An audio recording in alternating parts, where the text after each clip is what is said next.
অবসান হলো বাংলাদেশের রাজনীতির এক বর্ণাঢ্য অধ্যায়ের। দেশের রাজনীতির আপসহীন নেত্রী বেগম খালেদা জিয়ার প্রয়াণে শোকের ছায়া নেমে এসেছে রাজনৈতিক অঙ্গন সহ সারা দেশে। গুলশানে বিএনপির স্থায়ী কমিটির জরুরি বৈঠক শেষে জানানো হয়েছে তার শেষ বিদায়ের প্রস্তুতি নিয়ে। গৃহবধূ থেকে রাজপথ, রাষ্ট্রীয় ক্ষমতা চড়াই উতরাই পেরিয়ে দীর্ঘ প্রায় 4.5 দশকের রাজনৈতিক জীবনের সমাপ্তি ঘটল বেগম খালেদা জিয়ার। বিএনপির কাণ্ডারি আপসহীন নেত্রী দেশের রাজনীতির অন্যতম প্রধান শক্তি, আর তাই তো তার মহাপ্রয়াণের খবরে হাসপাতালের পাশাপাশি গুলশানে চেয়ারপারসনের দলীয় কার্যালয়েও ছুটে আসেন নেতাকর্মীরা। ভোটের অধিকার, গণতান্ত্রিক অধিকারের জন্য যারা দশকের পর দশক লড়াই করছেন, সংগ্রাম করছেন, তিনি তাদের জন্য একটা আইকনিক ব্যক্তিত্ব হিসেবে, একটা অনুপ্রেরণা, অফুরন্ত উৎস হিসেবে তিনি ভূমিকা পালন করবেন। বাংলাদেশের গণতন্ত্র পুনরুদ্ধারের জন্য তিনি বাংলাদেশের জনগণের সাথে এক কাতারে দাঁড়িয়েছিলেন। সেজন্যই তো আমরা ভালোবাসি, সেজন্যই তো আমরা আদর্শিকভাবে আমরা এই দলকে আমরা ওন করি। জনাব তারেক রহমান রাজনীতি নিয়ে অনেক ব্যস্ত থাকতেন। প্রতিদিন মায়ের চিকিৎসা, স্বাস্থ্যের সবসময় খোঁজ নিতেন।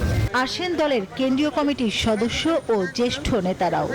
বিদেশে ট্রিটমেন্টে যাওয়ার জন্য বারবার আকুতি জানানো হয়েছে দলের পক্ষ থেকে, দলের বাইরে থেকে, সব জায়গা থেকে, কিন্তু ফ্যাসিস্ট সরকার সেই সুযোগটা পর্যন্ত দেয়নি। আমরা দোয়া করি যেন আল্লাহ তাকে বেহেশতের সর্বোচ্চ মাকামে স্থান দেন।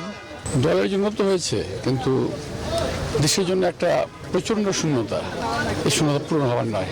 মঙ্গলবার দুপুরে তারেক রহমানের সভাপতিত্বে বৈঠকে বসেন স্থায়ী কমিটির সিনিয়র নেতারা। শোকাতুর পরিবেশে দলের নীতি নির্ধারকরা সিদ্ধান্ত নেন প্রিয় নেত্রীর শেষ বিদায়ের আনুষ্ঠানিকতা নিয়ে। জানাজার জন্য আমরা স্থায়ী কমিটি সিদ্ধান্ত নিয়েছি যে আগামীকাল দুপুর 2টায়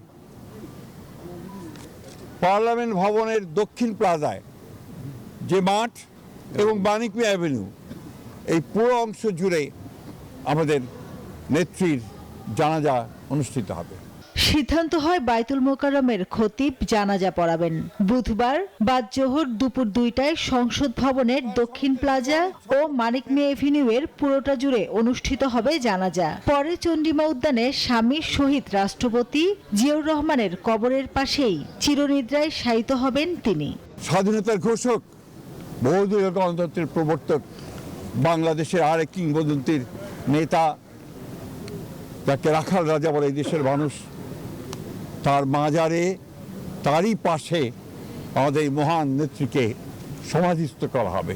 চেয়ারপারসনের অফিসে উঠেছে কালো পতাকা, খোলা হয়েছে শোক বই। সেখানে ভারত, পাকিস্তান, তুরস্ক, কোরিয়া, জাপান, নেদারল্যান্ডস, থাইল্যান্ড এর রাষ্ট্রদূত ও প্রতিনিধিদের পাশাপাশি বিভিন্ন দেশের রাষ্ট্রদূতরা স্বাক্ষর করেন, যা চলবে আরও 3 দিন।